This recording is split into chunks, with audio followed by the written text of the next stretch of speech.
بسم اللہ الرحمن الرحیم۔ ناظرین، خانہ کعبہ اللہ کا گھر ہے اور اس کی حفاظت کی ذمہ داری خود اللہ تعالیٰ نے لی ہے، لیکن یہ قیامت کی نشانیوں میں سے ایک نشانی ہے کہ ایک شخص خانہ کعبہ کو گرائے گا۔ ناظرین، اس واقعے کی تفصیل سے پہلے آپ کو بتاتے چلیں کہ جب یمن کے بادشاہ ابرہہ نے خانہ کعبہ کو گرانے کی کوشش کی تھی تو اس کے ساتھ کیا حشر ہوا تھا۔ حضور اکرم صلی اللہ علیہ وآلہ وسلم کی پیدائش سے صرف 55 دن پہلے یمن کا بادشاہ ابرہہ ہاتھیوں کی فوج لے کر کعبہ ڈھانے کے لیے مکہ پر حملہ آور ہوا تھا۔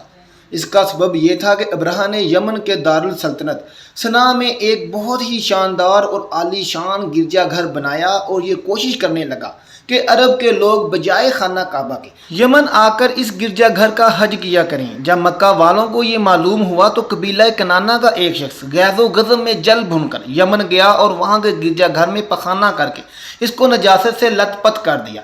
جب ابرہہ نے یہ واقعہ سنا تو وہ طیش میں آپے سے باہر ہو گیا اور خانہ کعبہ کو ڈھانے کے لیے ہاتھیوں کی فوج لے کر مکہ پر حملہ کر دیا، اور اس کی فوج کے اگلے دستے نے مکہ والوں کے تمام اونٹوں اور دوسرے مویشیوں کو چھین لیا۔ اس میں 200 یا 400 اونٹ عبد المطلب کے بھی تھے۔ حضرت عبد المطلب کو اس واقعہ سے بڑا رنج پہنچا، چنانچہ آپ اس معاملے میں گفتگو کرنے کے لیے اس کے لشکر میں تشریف لے گئے۔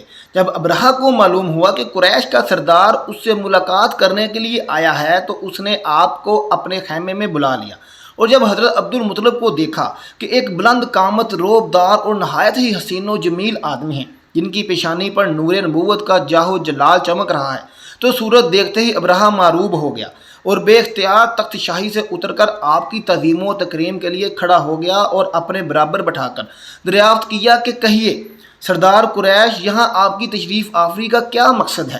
حضرت عبد المطلب نے جواب دیا کہ ہمارے اونٹ اور بکریاں وغیرہ جو آپ کے لشکر کے سپاہی ہانک کر لائے ہیں، آپ ان سب مویشیوں کو ہمارے سپرد کر دیجیے۔ یہ سن کر ابرہہ نے کہا کہ اے سردار، میں تو یہ سمجھتا تھا کہ آپ بہت ہی حوصلہ مند اور شاندار آدمی ہیں، مگر آپ نے مجھ سے اپنے اونٹوں کا سوال کر کے میری نظروں میں اپنا وقار کم کر دیا ہے۔ اونٹ اور بکری کی کیا حقیقت ہے؟ میں تو آپ کے کعبہ کو توڑ پھوڑ کر برباد کرنے کے لیے آیا ہوں، آپ نے اس کے بارے میں کوئی گفتگو نہیں کی۔ حضرت عبد المطلب نے کہا کہ مجھے تو اپنے اونٹوں سے مطلب ہے، کعبہ میرا گھر نہیں ہے بلکہ وہ خدا کا گھر ہے، وہ خود اپنے گھر کو بچا لے گا، مجھے کعبہ کی ذرا بھی فکر نہیں ہے۔ یہ سن کر ابرہہ اپنے فرعونی لہجے میں کہنے لگا کہ اے سردار مکہ، سن لیجئے، میں کعبہ کو ڈھا کر اس کی اینٹ سے اینٹ بجا دوں گا اور روئے زمین سے اس کا نام و نشان مٹا دوں گا، کیونکہ مکہ والوں نے میرے گرجا گھر کی بڑی بے حرمتی کی ہے، اس لیے میں اس کا انتقام لینے کے لیے کعبہ کو مسمار کر دینا ضروری سمجھتا ہوں۔ حضرت عبد المطلب نے فرمایا کہ پھر آپ جانیں اور خدا جانے، میں آپ سے سفارش کرنے والا کون؟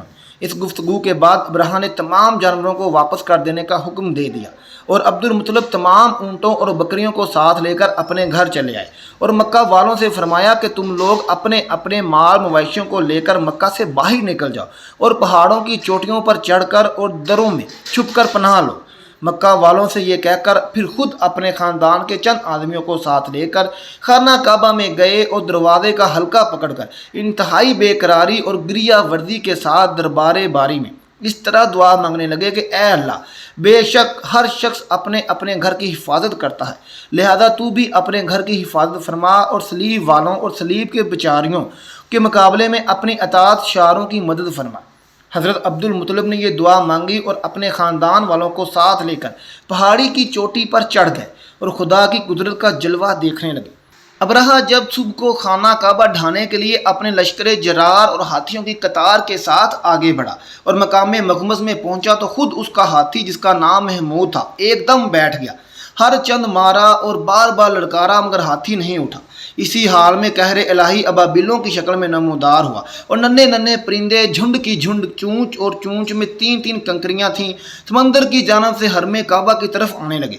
ابابیلوں کے ان لشکروں نے ابرہہ کی فوجوں پر ایسے زور و شور سے سنگ باری شروع کر دی کہ آن کی آن ابرہہ کے لشکر اور اس کے ہاتھیوں کے پرخچے اڑ گئے۔ ابابیلوں کی سنگباری خدا کے قہر و غضب کی ایسی مار تھی کہ جب بھی کنکری کسی فیل سوار کے سر پر پڑتی تھی تو وہ اس آدمی کے بدن کو چھیدتی ہوئی ہاتھی کے بدن سے پار ہو جاتی تھی، ابرہہ کی فوج کا ایک آدمی بھی زندہ نہیں بچا اور سب کے سب ابرہہ اور اس کے ہاتھیوں سمیت اس طرح ہلاک و برباد ہو گئے کہ ان کے جسموں کی بوٹیاں ٹکڑے ٹکڑے ہو کر زمین پر بکھر گئیں۔ چنانچہ قرآن پاک میں سورہ فیل میں خداوند قدوس نے اس کا ذکر کرتے ہوئے ارشاد فرمایا، یعنی اے محبوب، کیا آپ نے نہ دیکھا کہ آپ کے رب نے ان ہاتھی والوں کا کیا حال کر ڈالا؟ کیا ان کے داؤں کو تباہی میں نہ ڈالا اور ان پر پرندوں کی ٹکڑیاں بھیجیں تاکہ انہیں کنکر کے پتھروں سے ماریں تو انہیں چبائے ہوئے بھوس جیسا بنا ڈالا۔ جب ابرہہ اور اس کے لشکروں کا یہ انجام ہوا تو عبد المطلب پہاڑ سے نیچے اترے اور خدا کا شکر ادا کیا۔ ان کی اس کرامت کا دور دور تک چرچا ہو گیا اور تمام اہل عرب ان کو ایک خدا کا رسیدہ بزرگ کی حیثیت سے قابل احترام سمجھنے لگے۔ تو ناظرین، اب آپ کو اس واقعے کے بارے میں بتاتے ہیں جو قیامت کے نزدیک پیش آئے گا اور جس کے بارے میں محمد مصطفیٰ صلی اللہ علیہ وآلہ وسلم نے فرمایا تھا۔ اللہ پاک کا آپ صلی اللہ علیہ وآلہ وسلم پر خاص کرم یہ ہے کہ آپ صلی اللہ علیہ وآلہ وسلم کو اللہ پاک نے تمام علوم عطا فرمائے جن کا تصور ہمارا انسانی ذہن کبھی نہیں کر سکتا، اور جو بات ہمارے نبی نے فرما دی وہ پوری ہو کر رہے گی۔ اللہ پاک ارشاد فرماتے ہیں، اور وہ کوئی بات اپنی خواہش سے نہیں کرتے، وہ تو نہیں مگر وہی جو انہیں کی جاتی ہے۔ اللہ کے علم کے سمندر کے مقابلے میں نبی اکرم کا علم ایک قطرہ ہے، مگر آپ صلی اللہ علیہ وآلہ وسلم کا یہ قطرہ تمام مخلوق کے لیے ایک سمندر کے برابر ہے۔ یہ بات سچ ہے کہ ہم آپ صلی اللہ علیہ وآلہ وسلم کے علم کے بارے میں اندازہ نہیں لگا سکتے۔ اللہ کی ذات تو بہت ہی وسیع ہے، ہم اس کا اندازہ کس طرح لگائیں گے کہ آپ نے اپنے سے پہلے گزرے ہوئے انبیاء کرام اور ان کی امتوں کے ساتھ ساتھ آنے والے وقتوں کے بارے میں بھی اپنی امت کو آگاہ کر دیا۔ محدثین اور مفسرین کا کہنا ہے کہ جب قیامت قریب آنے والی ہوگی تو خانہ کعبہ کو گرائے جانے کا واقعہ پیش آئے گا۔ جن لوگوں کو اس کے بارے میں علم ہے ان کو اس بارے میں حدیث مبارکہ کی روشنی میں بتاتے ہیں۔ خانہ کعبہ اللہ پاک کی نشانیوں میں سے ایک عظیم الشان نشانی ہے۔ جب تک کعبہ قائم ہے اس وقت تک دنیا بھی قائم و دائم رہے گی۔ جب خانہ کعبہ کو گرایا جائے گا تب قیامت رونما ہوگی۔ جب قیامت قریب آئے گی ایک بدبخت حبشی خانہ کعبہ کو گرا دے گا، پھر قیامت آئے گی۔ اس کمینے حبشی کے بارے میں آپ صلی اللہ علیہ وآلہ وسلم نے ارشاد فرمایا، اس حبشی کی شکل و صورت ایسی ہوگی کہ وہ چھوٹی پنڈلیوں والا حبشی خانہ کعبہ کو گرائے گا۔ جبکہ بخاری شریف میں لکھا ہے کہ رسول اللہ صلی اللہ علیہ وآلہ وسلم نے فرمایا، گویا میں اس حبشی کو دیکھ رہا ہوں، وہ کالا اور چوڑی ٹانگوں والا ہے، کعبہ کے پتھر اور اینٹوں کو اکھاڑ اکھاڑ کر پھینک رہا ہے۔ بخاری شریف میں ہے کہ قرب قیامت کے وقت حضرت عیسیٰ علیہ السلام کے پردہ کرنے کے بعد جب لوگوں کے سینوں سے قرآن پاک اٹھا لیں گے تو اس کے بعد وہ بدبخت حبشی خانہ کعبہ کو گرائے گا۔ اس حدیث میں افج کا لفظ استعمال ہوا ہے، اور افج وہ ہے جو اکڑتا ہوا چلے یا چلنے میں اس کے دونوں پنجے نزدیک رہیں اور دونوں ایڑیوں میں فاصلہ رہے۔ وہ حبشی مرد وجود قیامت کے قریب خانہ کعبہ کو ڈھائے گا، وہ اسی شکل کا ہوگا۔ دوسری روایت میں ہے کہ اس کی آنکھیں نیلی، ناک پھیلی ہوئی ہوگی اور پیٹ بڑا ہوگا۔ اس کے ساتھ ساتھ اور لوگ ہوں گے، وہ کعبہ کو ایک ایک پتھر اکھاڑ ڈالیں گے اور سمندر میں لے جا کر پھینک دیں گے۔ یہ قیامت کے بالکل نزدیک ہوگا۔ یہاں بات ذہن نشین رہے کہ ان قیامت کی نشانیوں سے متعلق روایات میں چند ایک معاملات، شخصیات کو چھوڑ کر ان کا ظاہر ہونے کے وقت و حالات، شخصیات، اقوام عالم کا معاملہ کافی نامعلوم ہے، اور واضح رہے کہ اس پر کوئی حتمی رائے دی جا سکتی ہے کب کون کیسے اس کو کرے گا۔ آج کل کے سیاسی تناظر میں بزرگ اور اکثر علماء کرام بھی یہ سمجھ رہے ہیں کہ بس قیامت صرف چند سالوں یا دہائیوں میں آنے والی ہے۔ کعبہ اور مسجد نبوی کو حبشی جنگجو تباہ کریں گے اور یہ خود زمین میں دھنس جائیں گے۔ آئندہ چند سالوں میں امام مہدی اور حضرت عیسیٰ علیہ السلام کا نزول ہو جائے گا۔ برمودا ٹرائی اینگل سے دجال نمودار ہوگا اور فتنہ پھیلائے گا۔ یہودیوں، عیسائیوں اور مسلمانوں کی آپس میں جنگ ہوگی جو بس چند دن کی دوری پر ہے۔ حقیقت یہ ہے کہ یہ سب کیا سرائیاں ہیں جو سادہ لوح عوام الناس کو محفوظ کرنے اور عمل و جہاز سے دور کرنے کے لیے کی جاتی ہیں۔ اگر گہری نگاہ سے دیکھا جائے تو بڑے بڑے فتنے تو کئی صدیاں پہلے ہی رونما ہونے شروع ہو گئے تھے۔